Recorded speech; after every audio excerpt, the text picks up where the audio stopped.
So can you tell us what the film is about? Wait 1 second. Okay. We have speed. Go ahead. Would you mind talking about the film, what it's about? Yeah, the film's a gay musical set on Mars. Oh no, that's the other one. Well, 42 years ago, I'll start again. I'm very tired. In the 1960s, there was a giant factory in a place called Dagenham, which is part of London, that employed 50,000 men. It was the largest factory in Europe. It was an enormous concern. And in a tiny little corner were 187 women, and they sewed the car seats. They sewed the material together to make the seats. And they were kind of annoyed because they'd been downgraded. And they had been graded as semi-skilled, and their pay had been cut. And they tried to protest, and they tried to complain, and they were ignored by the management. And they realised eventually that the reason they were being ignored was because they were women. And their battle and their fight grew into a fight for equality for women in the workplace. And they brought Ford to its knees, they shut the factory down, and they ended up meeting some of the most powerful politicians of the day and winning the Equal Pay Act, which was the first act that guaranteed equal pay for men and women in Europe. So they scored a great victory. That's great. I mean,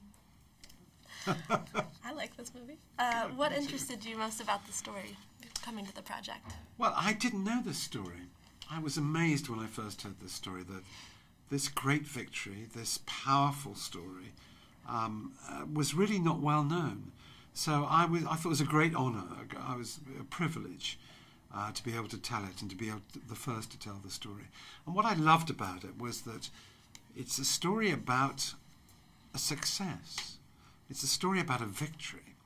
So it's an uplifting story. It's not a bleak story about failure or poverty or poor conditions or how difficult it is to be working class in Britain. It's a story about people who tried to do something and won.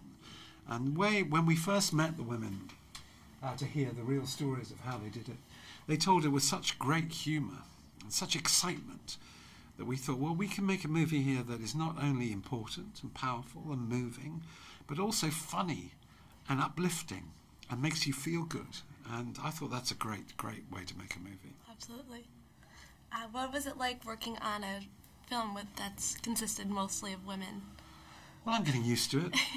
I made Calendar Girls, which is kind of all women, so I'm kind of known as a women's director. I love women, and you know, it just seems a silly thing to say, but I do. So I'm very happy to work with women, and it's very pleasing to give women leading roles. Actresses, and you give them a leading role, and you give them a role where the story is about them, and they're not just simply supporting the men. And you find that actresses are very grateful.